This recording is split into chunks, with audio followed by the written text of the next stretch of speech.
Hey, everybody. Welcome to Purpose for Productivity. I am Florence. I'm your host. I'm so excited to have you here with us this evening. We are coming to the end of the Iron Sharpens Iron month.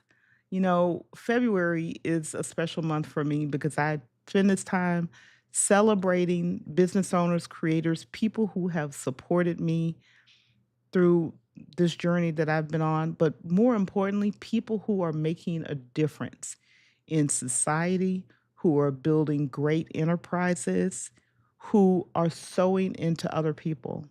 And tonight is no different.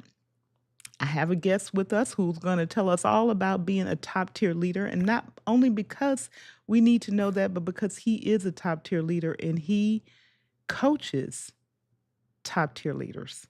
So when I say top tier, I mean those people like you who are running enterprises, who have teams that they're leading. You're not out for a walk by yourself. And so Mhm. I'm so excited. Before I bring him on, I'll just say he is one of my original shoulders that I stand on. And so even when I'm not talking to him, I'm following him, I'm reading what he's putting out, I'm taking the lessons. More important than that, I call him friend because I count on him as a friend. I've believed that anytime I need to reach out to him, I can. There are no restrictions. And so I want you all, and I ask you to give Mr. Steve Worthy a super welcome to the show and to Hello. the month. Steve, so Hello, glad to hello, have you hello. here. I am same. I'm super excited, super excited. This is like it's like one of those annual things I get used to, and I look forward to, right? So it's like, hold on for a second. What month is coming up? Oh, okay. All right. She gonna be bothering me. No, I gotta make She sure gonna be the bothering calendar's me. set. I gotta make sure the calendar's set. So, well, we got some folks who we'll bring them on the stage in a minute, who are here, but there is this person who has a very worthy conversation who's in the chat. I think you know who she is, Oh that's Lord, visiting yes. with us, and she kicked us off this month. Mm, So, that's always a treat for me. yes. Um, but for those who may not know you, who may not have ever met you and don't Mm, know the awesomeness that is Steve Worthy, would you please share a little bit about who you are, what you do, your journey, your origin yeah. story, and all of the good things? Oh wow, that's a lot, man. I don't even know where to start. But I'll so Steve Worthy, founder, CEO of Worthy Retail, and also the campus. And I'll just start there and probably in there in the context of I love leadership. I love everything about it.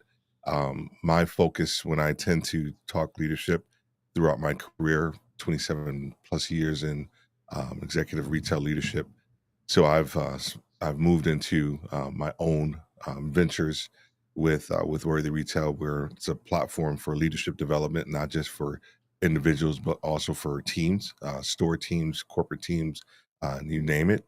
And we do everything on our leadership community called the campus. Campus is where we house everything, all of our thought leadership, content, resources, everything, and it's a great community.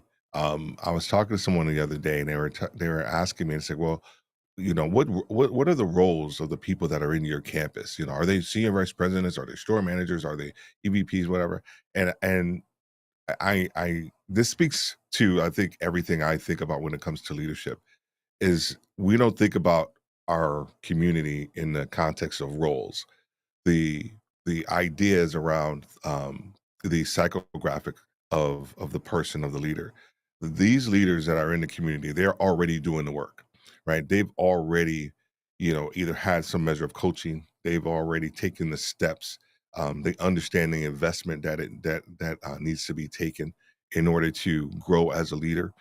There isn't any really convincing, to get them to come on board. It's like, hey, Steve, I've already tried this, this, and this, but it hasn't worked for me. So, great. Now you can come in and you get some different information. So it's just a different mindset that we have. And so the leaders in our community, we have a scientist, we have senior vice presidents, we have store managers, we have everybody. in our community, but the core tenet is that they are already doing the work and they understand the investment that they need to make in order for them to be better. Understand the investment. Yeah. Oh, Understand yeah. the investment. And when you say that, it brings to mind something. It's an investment of capital. It's an Yeah. investment of time, the most important and the only non-renewable resource that you have is your time. Yeah. Mhm. And it's an investment of energy. Like you can't be passive. You won't No. get anywhere being passive. No. So what I heard you say or what I took away from what you said is the people who come to the campus understand that investment, those layers of investment, and they're doing the work to gain Mhm. the benefit. Yeah, it's so there I always say this too, is like they're already smart, they wanna get smarter. They're already intelligent. Mm, They just wanna get more intelligent, right? okay. They already have a understanding of EQ. They just wanna get more EQ, right? So they come they already come with stuff, right? They already come with some measure of leadership. They just wanna get better, and part of that is stripping away some of those things that you have previously learned, right? So we talk a lot about unlearning within the community, some of those things that you need to unlearn in order for you to take on sort of this new wineskin, if you will. And then how do they take that and then move forward? So it's a lot of unlearning that we deal with. Now that I think about it, there's a lot of my conversations with leaders. It's a lot of unlearning. It's a lot of what I call that I'm putting in my book. These rigid ideologies around leadership that that leaders continue to perpetuate, and a lot of times it's subtle, and a lot of leaders die a slow death because they don't have the ability to adapt and change when necessary. Ooh, ooh. That mind skin, you just might see it again. I'll give you attribution, but that mind skin, you're gonna hear that one again. So let's say hello, if you don't mind, and say hello to a few folk Not at who have all. decided to show up and show out. You all, I'm gonna tell you now because you know what I'm gonna do. Um, get your questions in, get your questions in. So hello, Just Tornado here showing up. I know you got a Hello, question, young Just. lady. I know you got a question. And here is the woman herself, Miss Cher Jones. Hmm. My favorite Yes, she person is. is on. I Yeah, know that's right. my favorite I know person that's listening. right. And of course, happy Friday to the emotional CEO and happy live stream to Yeah. everyone. Happy Wednesday. I said Friday. See, I'm so used to doing Friday. Happy I know, Wednesday I know, I know, to everyone. I'm right? so used. See, that's that habit thing you have to get out of sometimes. And another moderator here with us, Frank Jackson. Hello, Frank. Thank you I'm for Frank. being here serving. And I want to see, I think you know this young man. And can I just say, Oh, please uh, don't heckle my us. guy, my guy, I know. my I, guy. I get so much That's fun that just dude. telling him don't heckle because he always talking about I'm heckling from the back. I know, man. I gotta catch up with him. We both been so busy. We both been Hmm. so busy. I gotta catch up with my man. I think he may be in not at home already. I think He he's always someplace traveling. else, He somewhere always on the road, traveling. man. Yeah. Yeah. Yeah. We need Um, to like where's Waldo, where's James type of right. thing. Put a Where is tracker on it. Waldo? We'll put a tracker on it. Put a tracker on it. We're gonna put an air tag on James Yeah, yeah, yeah. That's what it is. so we can keep track of you, sir. So I have questions if no one else has questions. So if Yeah, you go guys for don't it. put your Q colon in, I got questions because I always have questions. So I want you to I know you said what you do, but I Mhm, would mhm, love mhm, for you to share with everyone a little bit about your how you kind of your thinking process that you went through to become this global leadership coach because mhm, it's truly global at this point. It's not mhm, just in mhm. your neighborhood or just in your region or just in your state. You built a global operation. And so there Yeah. had to have been a thinking change, a process, a way you thinking change. And I think there's some insight that all of us can gain if we can just understand a little bit about how that mindset Yeah. shift that you went through. No, 100%. The coaching piece started, um I was always even I hate to sound like I'm going way, way back, but, I was always picked, even as a kid, to lead different things, and I was a very reluctant leader as a kid and even as a young adult. Um, uh, and then when I got out of the service, I was trying to figure out my life, and I started my retail journey with Caribou Coffee. And then I fell in love with the cafe industry, so I started this small business of trying to sell coffee carts to churches, right? So, now if you go to church, nowadays they have a whole cafe. But this was 96, 97, where I'm trying to get them to get a coffee cart into their lobbies. And it was going pretty good. And at that point in time, my pastor asked me to teach a class on entrepreneurship. And I was just like, "Oh, okay. All right." And so I did, and what spurred from that was a lot of people wanted to meet with me one-on-one and just have conversations, and that just continued to grow and grow and grow, and so I was started teaching founders and startups, different things about business plans, SWOT analysis, marketing plans, all of those different things, and the passion for coaching just continued, throughout my career. I was always coaching on the side. I was always coaching for, peers and things like that. But the shift from a global perspective, actually, Sharon and I were just talking about this. The shift from a global perspective actually happened when I was in grad school, and I was, we were. It was a capstone class, and we had to teach, excuse me, we had a business case on how to expand into a different country, take an American company and how to expand it. So I had a very American perspective on how we should do it. Like, let's just buy a company that's similar to ours. Let's strip it for its parts, and then add our processes to it. Bada bing, bada boom. It's a done deal. But I had a very global class, right? Cohort. I mean, India, China, Dubai. I mean, you name it, they were in this class, and so they had a very different perspective than I did on leadership and on how we should expand. And from there, it just opened up my mind to the world of like global like leadership, and that shift for me just never left. It has always been there. So all the books that I've read, all the people, the authors that I like, they have a very global mindset.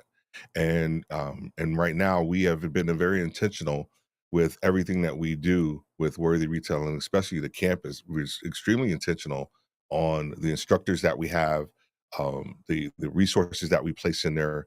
It's not just from an American perspective, that it's very global. UK, Dubai, Australia, you name it, we have a very global perspective, and we just try to help utilize that information, the platform, to help leaders think differently about who they are and where they want to go as a leader.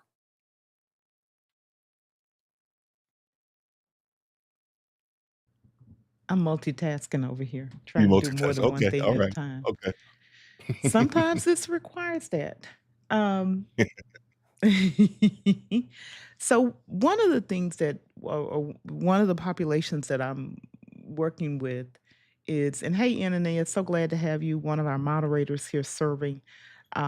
One of you're hearing me talk about this bivocational professional because I Mhm, fundamentally mhm, believe that probably 99% of people who are still doing anything, whether it's volunteer service, they're bivocational. By definition, they are because our business is a life, just mhm, us mhm. being, right? And then anything Yeah. else we choose to do. So, in that context, are there any, are there one, two, three challenges being a bivocational leader you Mhm, have found in people you're coaching or in the cohorts you're coaching that you would pull out and want to say, these are things to be aware of as you're Mm. moving through this scenario, working in multiple ventures, whether it's your life and your day job, your life and your business and your ministry, any combination thereof. Because I believe this is an area we've ignored. Yeah.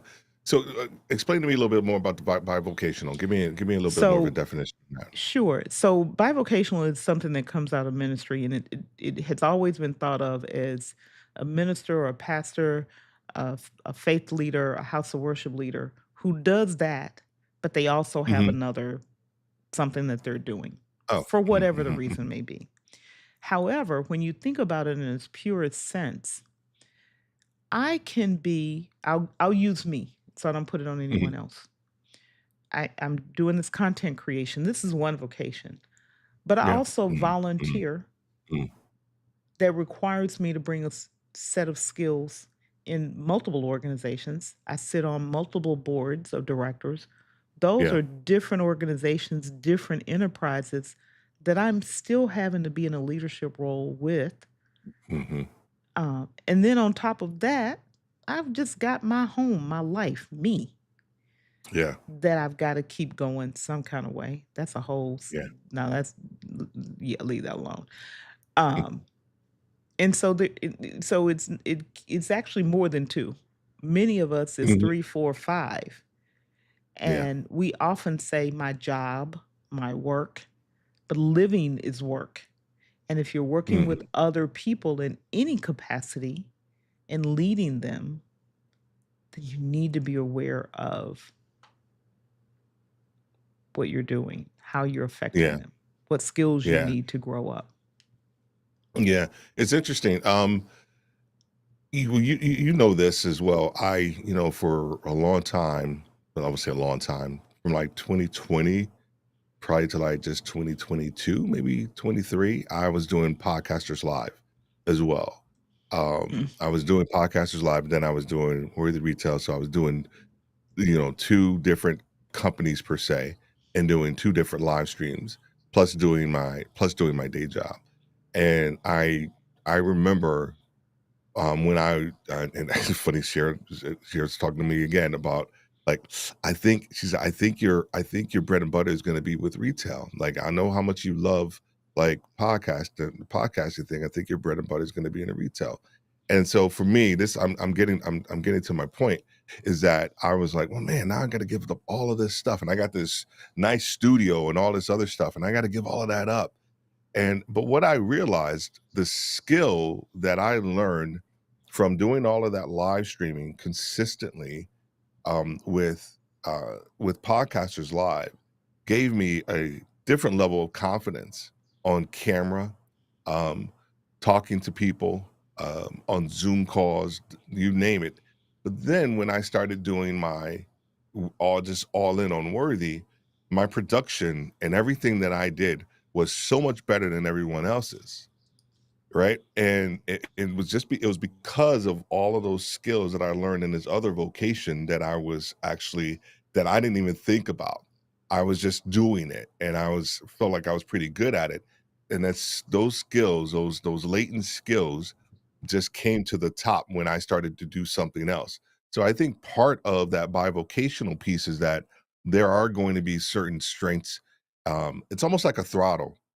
There's going to be sometimes you have to throttle certain aspects of your leadership on depending on the vocation, right? You can't go full EQ, all the time on everybody in both vocations because you'll burn out. Sometimes you got to slow down a little bit, right? Communicatively, right? What does that look like? Sometimes you got to be quiet on here at this vocation, so maybe you have to throttle that down a little bit.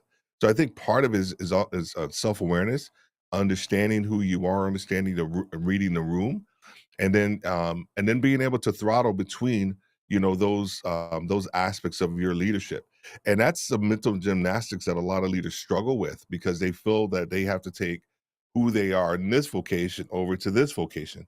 And it's almost a kiss of death because I think the bivocations require different skill sets, and you have those skill sets that are inside of you. You just have to learn how to throttle them up and down. I don't know if that makes sense or not. Ooh, that that ooh, ooh, you gotta know how to throttle the skill sets up and down.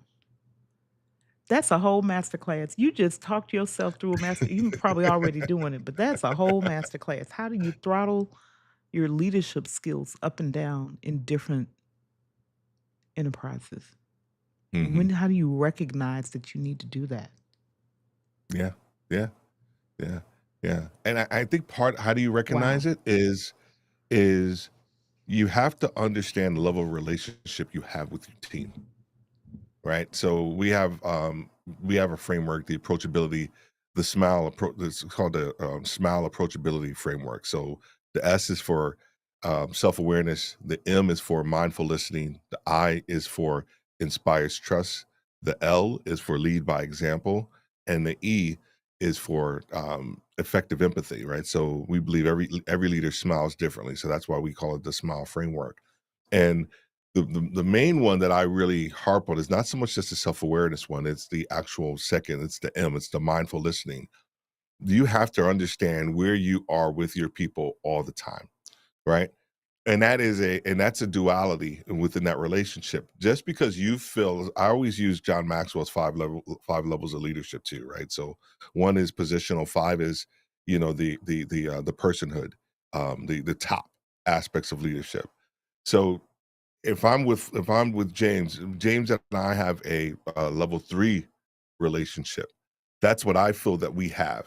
But for James like, "Well, you still hold a bigger position than me, so we're actually only at a maybe a 2." Does that make sense? So now there's a gap. There's a gap in understanding, there's a gap in communication, and so you have to understand, like, okay, just because I feel like I'm at a 3 with James, I have to understand what James feels about in this relationship, right? In this partnership. And you do that by questions, dialogue, relationship building, right? And it's I got to tell you, when you're able to get that down and understand where you stand with your people all the time, that's when the throttling is becomes easy.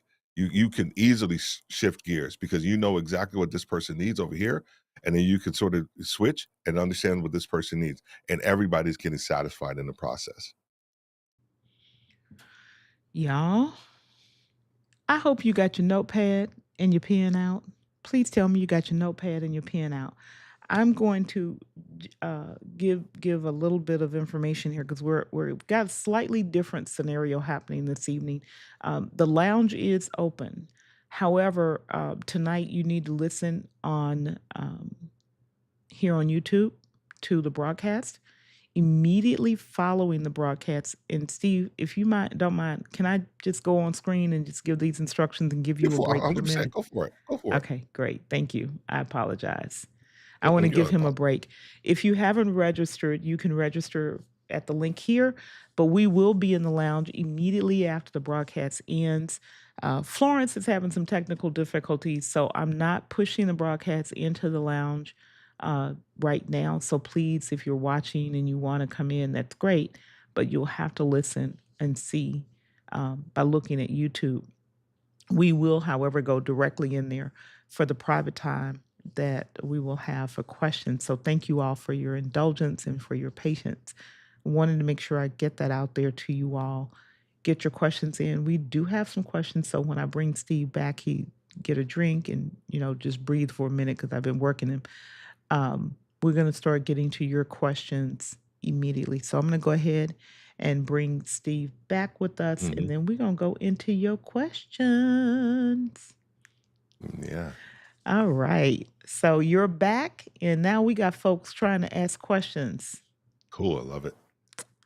All right. So let's get them up here. Mr. Hicks says, how are you mentoring retail leaders in your Mm. community on how to deal with the volatile political climate, such as eliminating DEI initiatives?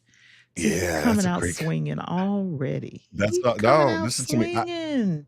I actually, so in the community, someone posted about that. Someone literally posted about it, and I actually have an article, coming up in my newsletter. It's called "Is DEI Dead in Retail, or Did It Ever Exist?" And, um part of that is, when we have this conversation around DEI and different companies, and even one of the companies that I had a long tenure at, which was Target. Well, I'm very, very disappointed in that. But here's the thing: when we're talking to the leaders, part of it is understanding, like, your value, like, as a leader, first and foremost, right? That's never going to change, right? You have to understand your value as a leader. um and, not one program, not one initiative should change your understanding of your value, right, as a leader, right? That, plain and simple. And if you start to feel that way, then that's a bigger issue that we need to sort of unpack. You have to understand your value, as a leader. From a communication standpoint, part of it is, a lot of these companies, they never had the perspective of being very DEI focused to begin with. If they can allow some piece of legislation to pull back their efforts, right? I always question. Even with um uh gosh, what's the gentleman's name in Minneapolis that died? Um uh oh my gosh. And why can I not remember the brother's name? The Why can I I not know, remember the I brother's know, name? About I a police know, I officer know who with you're the neck. talking about. George George Floyd. Floyd, right? I almost George said Floyd. Foreman. I'm like, I that's I was not like, "Why can't correct, I and I don't remember my want brother's no. name?" Yeah. But, I always thought it was interesting when I saw all these companies come out with these statements, right? On, "We support, we support." And I get it. It was probably in vogue to do that. But I always felt like, well, she should have been doing that anyway, right? Your perspective should have been there to begin with. Like, now all of a sudden we have a horrific situation happen, and now you want to put out all of these statements. And I think we see the same thing taking place now. It's just in a reverse, right? So I always question whether or not these companies had that in their DNA. From a leadership standpoint, part of it is that sometimes you have to outlast other people. Right, and I know that's not for the most encouraging piece, but you gotta outlast some of the current circumstances and situations that are going down right now in America. I feel that there's gonna be a turn. I feel that things are gonna go, a different way, um, but I also feel that as a leader, you have to be able to understand your value and work through that, with your team, because this situation with DEI, you know, you have to understand your own value first and foremost, right? The programs in and of themselves, uh, I'm gonna speak for myself as a black man. I don't think necessarily, honestly, benefited from them. To be honest with you, I've benefited from me being the best person in that room, um, and and me making sure that I was the best person in that room. So any opportunity that presented itself, I got selected for it. And I remember I was talking to Cher about this too, that any opportunity that I didn't get and the person that didn't look like me got it, I knew that I didn't perform my best. I knew that I didn't perform my best because I knew my value, right? So I think part of that is that we have to understand and continue our value because these programs can't define you as a leader. They shouldn't define you as a leader, right?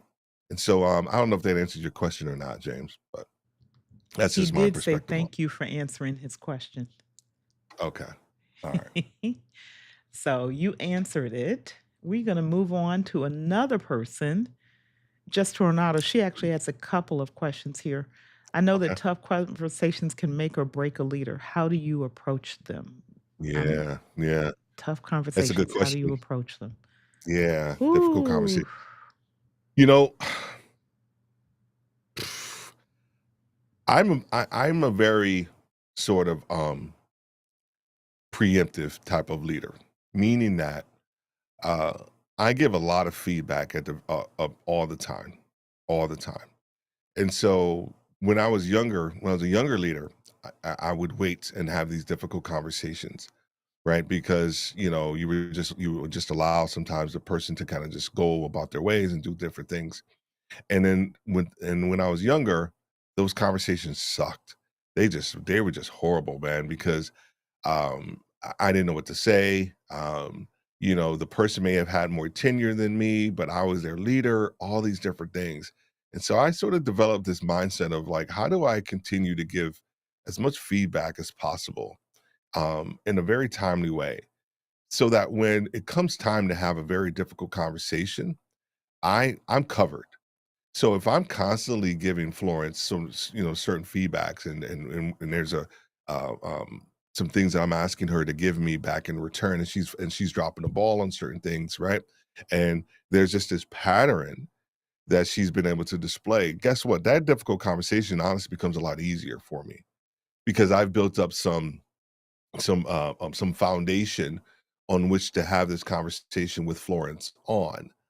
I think a lot of times the conversations become difficult because we wait for everything to start to boil over and then get to a certain point, right? But if you are tempering, expectations, having conversations, having dialogue with everybody sort of like all the time, this once again goes back to that mindful leader. How do you constantly switch back and forth and have conversations with different leaders about where they stand, right, all the time? Right? I gotta tell you, probably the last 10 years of my retail, career, I don't think I had a difficult conversation because I was constantly providing feedback, even for those individuals who were underperforming, right? They knew that they were underperforming. So when they got the performance review, guess what? They weren't surprised. So, but to answer it in another way, part of it is to have a strategy on very specific things that you are looking for from them and very specific things that they did not do, right? And if you haven't had that conversation, it's going to become a lot more difficult, right? So making sure that you are having those conversations and you're very specific on what it is that they didn't do, right? And then also when we're doing this, we have to provide a way forward, right? A lot of times the conversations are difficult because we don't end with what's the way forward for that individual. If we don't do that, then it's just going to fall flat, right? So hopefully that answers your question. You know what? I'm going to go down the rabbit hole a little bit further. Yeah, go for it. When the feedback is being given, Yeah. it is essential to give clear, specific, Yes. actionable feedback 100%. about the behavior or the result, not about the person. It is Can't be an emotion. insufficient to say, "You need to be successful. I want you to be Yes. successful. Oh, I'm telling that's you, you're not doing" like, that level, and it does, again, doesn't matter whether it's ministry, whether it's your solopreneur business, your volunteer, it doesn't matter what the organization is. The ability to give feedback on what you see and hear that's actionable and understandable for a person is mhm, mhm, key. mhm, If Steve, if you're giving me feedback and I say to you, I hear the words and I understand the words you're saying, but I mhm, don't mhm. understand what they mean, then Yeah, we've got another level of conversation yeah, to 100%. have. And if we're not willing to have that next level of conversation and we walk away saying, "Well, I told you what you need to do," you're not going to get results from the person. Like, quite frankly, Mm-mm. you're not going to get the results from, because the person is still stuck. They don't understand. Right, right, right. Communication is two ways, right? Mhm, mhm, mhm. Act And neck. and yeah, yeah. And one of the things you have to understand too, whenever somebody walks into that room with you, I was just talking on a Substack live, and we are talking about performance reviews. And you know, typically I would give performance reviews. I would be like in a conference room, right? And then they have to walk into the conference room, right? So it's the environment as well. So when you think about these difficult conversations, you have to think about the environment in which you're giving them, right? Because if it's in the office, there's automatically a sense of tension. It's like being sent to the principal's office. So there's automatically a sense of tension when when they come into that room. So you have to understand that they are already tense. How are you going to not so much alleviate that feeling, right? That feeling of anxiousness that they're going to have, but you have to be aware of that, right? So making sure that you understand the environment in which you're going to be giving that feedback is extremely important too. That is so good. Understanding the environment. Gang, I hope you guys are taking these lessons. And just in case you don't know how to get in touch with him, I want to make sure you Mhm. know you can. Uh-oh, lost your sound.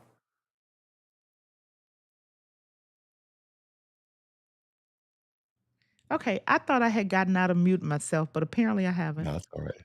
So everybody It's all go to worthyretail.com. It'll you can get to the campus, you can get to everything you need to know how to reach him. So I don't want to be remiss in telling you all that and not have you have the resources you need to move mm, forward. So we got two more questions here from the audience before we come back to me. What's one mistake you see leaders making over and over again and how do they fix it before it derails them? Ugh. Ugh. what's one mistake leaders making over and over again, and how do they um, wow, yeah, man, oh man. She always driving that little car up into somebody's driveway. Who's that? Wait. Miss Tora, Oh, what's one mistake you see leaders I got so many of them. Um, I think the biggest one I won't say the biggest one, one of the biggest ones that leaders make that, they need to understand is gosh, I got so many of them. I'm trying to pick. Um, so I think likability, right? I think a lot of leaders wanna be liked, and that's not in the definition of leadership. Right, and I think when I see a lot of leaders is that when they go to, like, the next level and they are now probably supervising their friends or their previous colleagues, um, and they still wanna be liked. They still wanna be, that person. They wanna still be that go-to person, right? It's not gonna be that way anymore. The dynamics have shifted significantly, right? You just can't, right? You can't be that same person. And likability is not, once again, in the definition of being a leader. And I think to help leaders get out of that mentality is that they have to understand the gravity of the decisions they're going to be making at the next level, and also the information that they're going to be receiving at the next level. My daughter is actually going through this right now. She's continuing to, grow in her career. She's starting to become privy to more and more like high level information, and some of her peers, because she's on a trajectory, high trajectory, and some of her peers are like, "Hey, so what happened?" And she's just like, well, like, I don't know what you're talking about. I can't tell you, right? So it's just she doesn't say it that way, but those are some of the issues that you have when you go up to the next level. And part of her thing is that she felt like she wanted to be liked. It's like, no, you got to move away from that. You're at a different level of leadership. I see leaders make that mistake all the time of like continuously wanting to be liked, right? It's not about being liked. It's about actually influencing other people to help them move along in their career, but also making sure that you're moving the initiative, the role, the company along as well. So I think trying to be liked is one of the biggest issues that I see a lot of leaders make. mm, you're talking to somebody who came through that journey. Yeah, trying to be liked. Yeah. Trying to Oh, be liked. And then my bad. you have to deliver a devastating message and you stuck like Chuck. Yeah. Yeah. And that Yeah. gang, that is true in every area of life. You know, as kids, we want friends, and we all go through this, right? We went through, I want to be friends, I want to be in the cool kids, I want to be liked. At some Mm, point, it becomes a little bit less important if you want to progress in whatever content creation, again, ministry, your job, wherever, your volunteer yeah, service. Even as a yeah, volunteer, sometimes you have to deliver a message that is not the greatest message to the person. yeah, You have to make a yeah. decision. You have to be the one to make the decision and then communicate the decision and move the organization. Whether it's Hmm. an organization of 3 people or an organization of 3,000 people or 30,000 people. Yeah, yeah. Can I take that question and turn it around on, Sure. not on you, but, like, can I, ask it a different way, like, for entrepreneurs? Like, Mhm. so what's, like, the number one mistake that entrepreneurs make? And it's not like ability, it's comparison, Mm, right? It is comparison. And I'm saying I'm mm, preaching to the choir here, because I made it I've made it so many times, this mistake of comparing what I'm doing, my mission, you know, what God has for me with someone else that's in an adjacent market, or even doing something similar to what I'm doing. And I have found myself, comparing, you know, posts, what they're doing, content, um, coaching, all of that stuff, right? Don't do that anymore. I don't do that anymore because I was it's a rabbit hole. It is it causes you to lose your authentic voice, right? Everything that you want to do, you start trying to do something very similar, and you come off as a carbon copy and not yourself. So I think part of that from an entrepreneurial standpoint is you have to stop the comparison trap, because it will eat you alive, and it will dig a hole for you very quickly. does that get back to, so these are the kind of conversations they get with me. Mhm, Does that get back to y when you don't know what your true goal is, what you really yourself have been purposed to do and to achieve, and so you're not focused on where you're going. mhm, You're focused on what everybody else is doing. mhm, Let me give you an example. yeah, Again, Imma use me. Imma be the guinea mhm, pig. I've now when I create an event page or a sales page, I love words. I love mhm, language. So my content tends to be my written content is very word dense. I've mhm, had people say, "You gotta make it less light, people are not gonna read." And from me, because I know that if I leave it out, I'm not telling the person what I believe is important, yeah, then I'm gonna do it the way I believe is important. And the people mhm, who are assigned to my voice yeah, will resonate with it. Those 100%, who are not, who, and I'm not saying copy is truly important, but the way it's delivered is not the same for everyone. And correct. I had to learn that and lean into it for myself and stop. And before really started going down the rabbit hole of trying to be somebody else, I Mhm, was mhm, like, "Girl, what is yeah, your goal?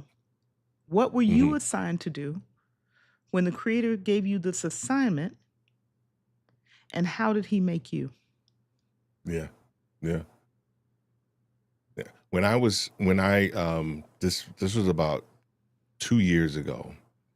Um, and I was like going full on into Worthy probably 2.5 years ago. And I was trying to partner with people, right? I was trying to partner with people. So this was a comparison, right? But I was trying to partner with these companies that like, and to like do stuff with them, with Worthy. with their company. They did like a retail magazine, something that, well, maybe I could partner with that person. God shut that door. Well, here's another one. Well, maybe I could partner with that person. God shut that door. And part of what I had to realize was that he was just preparing me for my own voice, Mm, my own brand, right? mm. Like you can't your brand is not connected with anybody else's, right? And then he dropped this bomb on me too, like, probably about 2 years ago, was like, what I'm building has never been in existence before, right? And I know that's very grandiose to say, but it's true.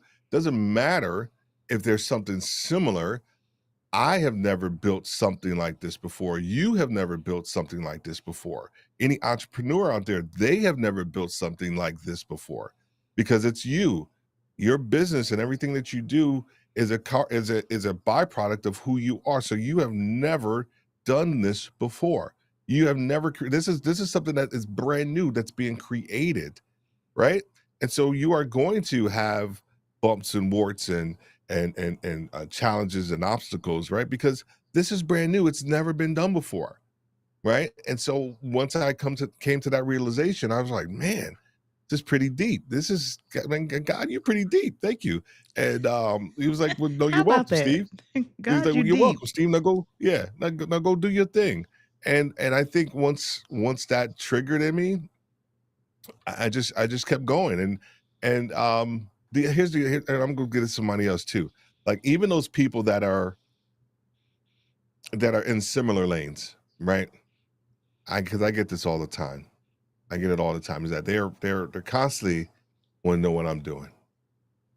They're Mm. always constantly want to know what I'm doing. Whether it's we meet in public or in something. There's always something, and I'm very keep everything close to my vest. Like even with these master classes, like I kept that thing so close to my chest until it was ready for us to launch and ready. And I had the instructors, all sorted and everything. And I did that very strategically. And once again, talking to Sharon, I said, man, I feel like everything is is where it's supposed to be, right? It's moving the way it's supposed to be. I'm very impatient. I'm very impatient. I would like things to be moving faster, but I'm being very patient. I'm trying to be very patient. So anyway, I don't know if that helps anybody out there or not. It helped me, 'cause Mm. so if everybody else ain't getting help, I'm getting help. I just want you to see this because you may not have seen it. Steve done took the keys to the red Oh. car and took off. Oh, he took the keys. And then she has a much Yeah, longer one here that says, could be a factor in the harsh reality of people finding out everyone is not your client, customer, audience, etc. 100%, Everyone is not. 100%. If your Yeah, goal is you're not everyone, for you're gonna everybody. reach nobody. You're not for everybody. You're You're you not are for you are not everyone. for everybody. You're not for You're not for everybody. yeah, And I yeah. and I love that. I love that she said that because I think that's exactly what, when God was telling me about what I was building, like this is for a certain people. This is for a certain group, right? And it goes back to that shift in mindset too that I had around, when I was trying to get clients, it was like I was convincing them that they needed coaching. Like, this is why you need coaching. Come on, it's gonna change your life. Da da da. Da. And I mean, I stopped. I said, I'm not doing it anymore. I want people who are already doing the work. I want people who already understand the investment, the mindset that it takes. Right?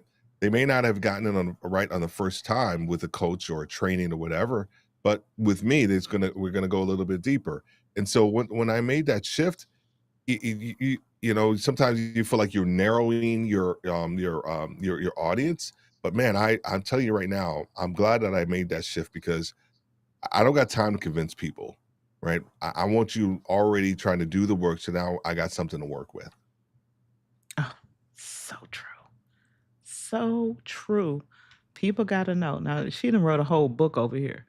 Right? Reminds me of someone I know who copied and pasted an entire an entire website to be like them, but forgot to take out the Wow. actual person's info in the about me and the Wow. disclaimers. Oh, oh, Wow. oh, oh, oh no. Yeah. Oh Oh Yeah. no. Don't Wow. do that. Don't do that. Mm, that's a Don't lot. do that. That's a lot.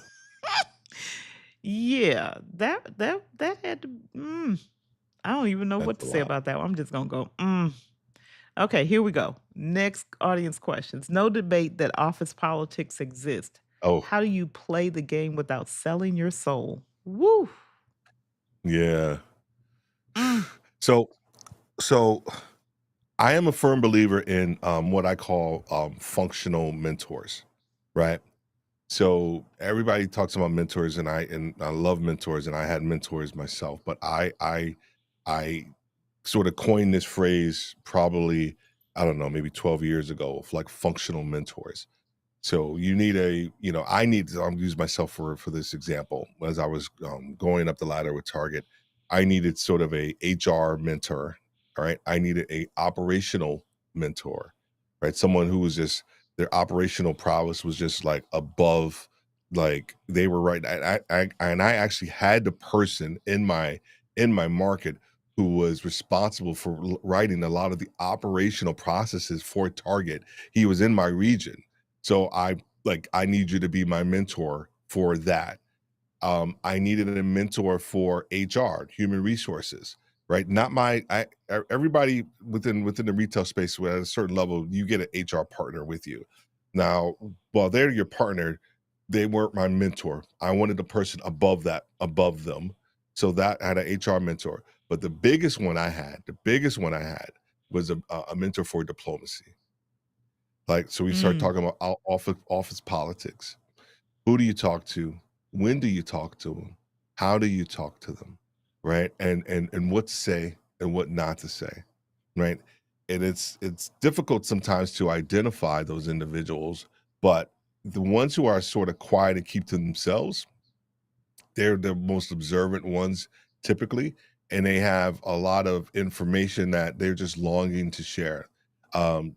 Joe Collins was my diplomacy mentor. He was 1 or 2 levels above me, so he had already been there, and he had the ability to help me navigate, all of the politics, um, positioning myself, the conversations that I needed to have, books I needed to read, information that I needed to have before I went into a meeting, right? So a lot of times the office politics, you need somebody who's already navigated that, um, because if when you're doing it on your own, it's tough, right? You're going to be learning as you go. But if you could find you a really solid, functional like mentor for diplomacy, that's already been there, even if they're in another company, right? Even if they're in another Mm. company, they don't have to be the same company. Maybe they have some similar dynamics, right? But finding someone who's already been there that can help you kind of work through that process. Because if not, it's going to be a lot of trial and error, and depending on the environment that you're in, some of those trials may not go the way that you want them to. That's powerful. And even in another company, y'all don't lose track of Hmm. that. So Tora is Hmm. dropping stuff over here. So just know that I'm using this in the morning. So Mr. Worthy, don't even send me a cease and desist. Something you Just don't said you copy about to just don't use. copy it all. Just don't copy it all and, like, put it on your website. I'm just Don't messing copy with it all and leave his name in the middle of it. you. And she also says, you said ask questions, and you know I study up on your guests and come ready with pen and paper to Oh, that's get my good. answers. That's That's hey, good. that is what you do. You come Yeah. ready. You do the work, right? You Yeah, do no. the Yeah. research. So Mhm. mm, Yeah, I was that talk one I was that one I was that one and at work that they would send to, like, all of the trainings and all of the corporate, like, training events, because I thrive. I know my personality. I thrive extremely well in a classroom environment when someone's teaching something, and um and I have to take notes and ask questions. I loved those environments. And so anytime there was like a training or something that needed to take place, they're like, let's send Steve, because no one really wanted to go. because they were like, "Oh my god, this is gonna be so boring." I'm like, "No, this is gonna be dope. This is gonna be. I'm getting some information, and Mhm. I'm gonna read up, and I'm gonna come prepared, and I'm gonna be asking questions." And so no, so I appreciate that mentality. So, little secret. I have been that person, and I remember I was in a role, and we were implementing a new project management tool. And so we were going through all of us had to go through the training on this new tool. Hmm. I had already done the pre-work, I'd done the reading, I'd studied, I'd tinkered, I'd all the things. So during the class that the instructor is instructing, I asked questions. Yeah, And then or someone else would ask a question, she wouldn't have the answer, and I would have the answer. yeah. During a break, somebody ran over to me and said, "She's over there telling people you should be teaching the class." I was like, "No, she should come prepared for people like me." The instructor was saying that. Yes, that I should be teaching her class. Well, I was like, well, "That maybe you no, should. she should come because for me, when I go to class, I've done a lot of homework before I ever show up. Yeah, yeah, So I don't yeah, wanna know how to move the mouse. I wanna know how the stuff works behind the scenes. yeah, I wanna know yeah. the thinking that's going on." So many people, I use this and I'm not derailing, they focus on what the interface looks like, but they Mhm. don't understand what's happening behind the interface. Yeah, yeah, yeah. The interface is not the system. That's just how you interact with it. The system is what's happening once you click that mouse or hit that key or move that button or change that color. What's happening Mhm. then? It's the Yeah, same conversation, right? You, yeah. I'm listening to you, and I asked you one of the questions was about the thinking process you went through to make your transition. And you've talked about that a lot tonight. I hope Mhm, everybody's mhm, catching it. The mhm. thinking process, how you had to look at something different in your leadership journey, even in your own company, in your business, as you started making moves and pivoting, the great word, or Mhm, transition. mhm. You shared a lot about here's how I had to think differently. Yeah, yeah. I hope you all are not missing that. If you did, go back and watch it again. I'm just telling you. You know, and I know I don't think you even have a question on this one too, but when you were talking about just like learning, the details and learning things, AI is of course, you know, very big topic, and especially in my space within the retail space and everything like that. Um, and part of my conversations with people around AI is in the context that AI is a tool, but your focus as a leader should be like the input that goes into AI. What's the quality of the inputs, right? So if I'm thinking about it from a retail store manager standpoint, right? The input is all of the data and correct on hand products that they're actually going to be putting into the AI to generate an output, which is you're going to need X, Y, and Z numbers, case packs, da da da da da. But then the most difficult part that a lot of people forget is going to be the strategic thinking that you need to have once you get that output. Like, what are you literally going to do with this now? Right? Nine times out of 10, we see it with ChatGPT, we see it with all these people will take that first output, right? And they blast it on LinkedIn or whatever. You can smell ChatGPT all over it. I'm not knocking ChatGPT. I use it myself, right? But Sharon and I always talk about you got to be like 8 clicks deep. You can't be 2 clicks deep, right? If you're just and when I think about the ideas around AI, it's the input that has to be that's instrumental in giving AI something to work with, and then the output. Then it becomes a more strategic mindset that you need to have on what do you need to do. Is this Can I actually even use this output? Is this output even of value to what's next? A lot of times we just take it and we run with it. So I think that's where a lot of leaders are missing the boat when it comes to AI. It's a really great tool, but it's the input and the output and the strategic decisions that need to take place that we need to make sure we're focusing in on. Yeah, in my career, you it's still true. Input, process, output. Hmm. Garbage in, what gets Yeah, processed in the middle is going to give you garbage out. yeah, yeah. I'm like, that's the simple workflow. Input, process, and output. And every device that has any kind of processing in it, it works exactly the same way. Yeah, What you put yeah. in is going to determine what you get out. And in Steve's case, those leaders who are coming to him, what they come in and are putting in will determine what he takes them through for what Mhm, they get out come out on the other end. mhm, mhm, Like you've been saying that. Like mhm. literally you've been saying that tonight. Yeah, yeah. Yeah, yeah, yeah, yeah. It's also old school gap analysis, right? Mhm. You know what I mean? Current state, future state, and then you figure out what the gap is, Yeah. right? That's Yeah. I Yeah. actually It's used to coach. I had a coaching program. I still do.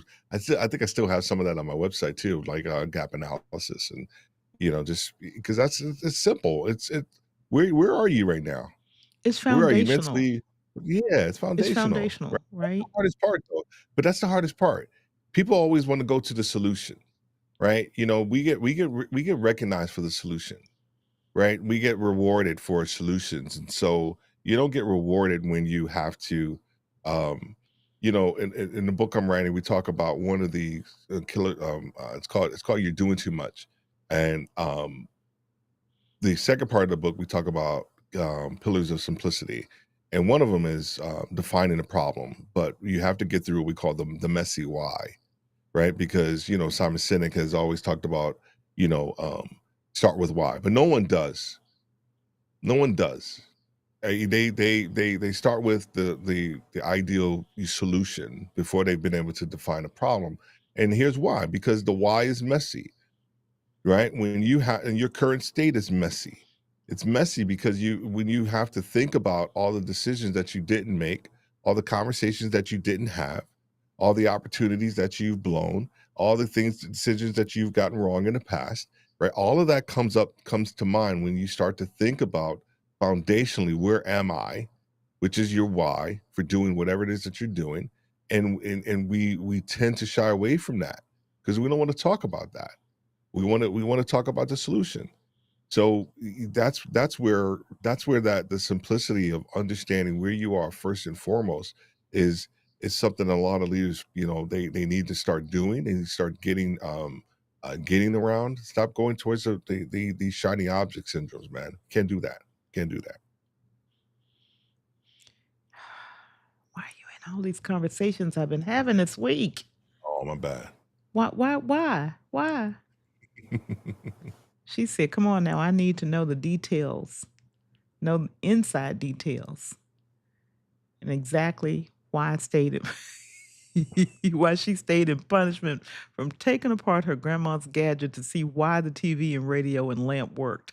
I needed Yeah. details. Girl, okay. So this is a non-related question, but I'm gonna put it up here anyway. As a leader, what camera is he using? It is crisp and clean. Oh.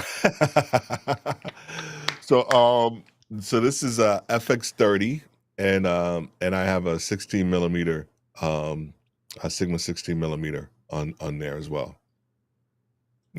Mm, talking about, uh-oh. Oh my goodness. She is off the chain. I at Kirk Nugent. Funny. I almost typed this Kirk clean and crisp, and you popped up as I was thinking. Oh my goodness. Hey there, Kirk Nugent. Glad to Hey, what's up, have Kirk? you in the building with us. You know that uh he was one of our instructors this month and Mhm. dropped goal on scaling our impact. So this goes right there. And he's validating Tora's question. So I'm glad your question is validated, ma'am. That's awesome. Uh, thank you, Fire. I'm so glad to have you in the building with us. So if I'm gonna get this is last call for your questions. And I'm going to come back to something you talked about a little bit Mm, early on and have you, and I'm going to say this is going to be my last question, and then I'm going to get myself together so we can be in the lounge in a few minutes. mhm. Um, what are some effective communication strategies that leaders can employ? Oh, you know, I think being the more simple, right? What do they say? The bigger the problem, the smaller you write, right? I think what happens with a lot of leaders is that they over communicate, right? I think part of a good strategy is how do you try to simplify, some of the most difficult things as possible. Um, Here's the other piece. Oh, this is the other one. You have to understand in which the role in which you are speaking out of. So I'll give you a great example. So I was visiting stores with my senior vice president, and we went into this one store. The store was horrible. I mean, it was just bad. It was bad. So the previous stores, we were able to give the stores the feedback. And he was like, "No, I want to give the stores the feedback." And we were standing there, and I'm like, "Oh man, this dude's about to light him up. He's about to light him up." And he says to them, he says, "Your brand is off today." That's all he said. And he could have went deeper. He could have went deeper in that. But here's what happened. Here's what happened was that word on the street was that Samir, his name is Samir, that Samir ripped them. He torched that store. He told them they were this and this. And I was like, no, he didn't. I was there. I was there. All he said was your brand is off today. And that taught me a valuable lesson is that the power of your position that you have to communicate therein, right? If he would have just went down this list of everything that was wrong, I felt that he would have been speaking out of his position, right? He understood the weight of his position, and he only said what he needed to say in order to invoke a response. And I think a lot of leaders fail to do that, right? They over communicate, they overdo this, and they overdo out of their position. You have to understand the position and the people that you're talking to, and then speak at that level, right? I think we missed the boat on that so much, right? And we missed the boat on that one. I don't know if that helped. I don't know if they answered your It question or it not. does. Communicate what